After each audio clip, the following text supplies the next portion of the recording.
श्रीमद् भगवत गीता के 5वें अध्याय का महात्म्य लेकर आज मैं प्रस्तुत हुई हूँ, जो इस प्रकार है। श्री भगवान कहते हैं, देवी, अब सब लोगों द्वारा सम्मानित 5वें अध्याय का महात्म्य संक्षेप से बतलाता हूँ। सावधान होकर सुनो। मध्य देश में पुरुकुत्सपुर नामक एक नगर है। उसमें पिंगल नामक एक ब्राह्मण रहता था। वह वेद पाठी ब्राह्मणों के विख्यात वंश में, जो सर्वथा निष्कलंक था, उत्पन्न हुआ था। किंतु अपने कुल के लिए उचित वेद शास्त्रों के स्वाध्याय को छोड़कर ढोल आदि बजाते हुए उसने नाच गाने में मन लगा लिया। गीत, नृत्य और बाजा बजाने की कला में परिश्रम करके पिंगल ने बड़ी प्रसिद्धि प्राप्त कर ली और उसी से उसका राजभवन में भी प्रवेश हो गया। अब वह राजा के साथ रहने लगा और पराई स्त्रियों को बुला बुलाकर उनका उपभोग करने लगा। स्त्रियों के सिवा और कहीं उसका मन नहीं लगता था। धीरे धीरे अभिमान बढ़ जाने से उच्छृंखल होकर वह एकांत में राजा से दूसरों के दोष बतलाने लगा। पिंगल की एक स्त्री थी जिसका नाम था अरुणा। वह नीच कुल में उत्पन्न हुई थी और कामी पुरुषों के साथ विहार करने की इच्छा से सदा उन्हीं की खोज में घूमा करती थी। उसने पति को अपने मार्ग का कंटक समझकर एक दिन आधी रात में घर के भीतर ही उसका सिर काटकर मार डाला और उसकी लाश को जमीन में गाड़ दिया। इस प्रकार प्राणों से वियुक्त होने पर वह यमलोक में पहुंचा और भीषण नरकों का उपभोग करके निर्जन वन में गिद्ध हुआ। अरुणा भी भगंदर रोग से अपने सुंदर शरीर को त्याग कर घोर नरक भोगने के पश्चात उसी वन में शुकी हुई। एक दिन वह दाना चुगने की इच्छा से इधर उधर फुदक रही थी। इतने में ही उस गिद्ध ने पूर्व जन्म के वैर का स्मरण करके उसे अपने तीखे नखों से फाड़ डाला। शुकी घायल होकर पानी से भरी हुई मनुष्य की खोपड़ी में गिरी।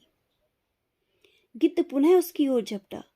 इतने में ही जाल फैलाने वाले बहेलिये ने उसे भी बाणों का निशाना बना दिया। उसकी पूर्व जन्म की पत्नी शुकी उस खोपड़ी के जल में डूबकर प्राण त्याग चुकी थी। फिर वह क्रूर पक्षी भी उसी में गिरकर डूब गया।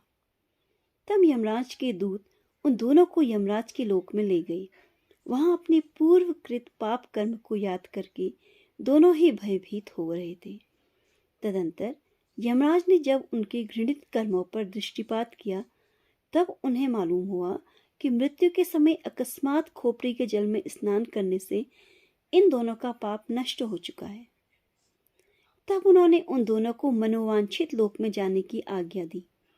यह सुनकर अपने पाप को याद करते हुए वे दोनों बड़े विस्मय में पड़े और पास जाकर धर्मराज के चरणों में प्रणाम करके पूछने लगे, भगवान, हम दोनों ने पूर्व जन्म में अत्यंत घृणित पाप का संचय किया, फिर हमें मनोवांछित लोकों में भेजने का क्या कारण है, बताइए।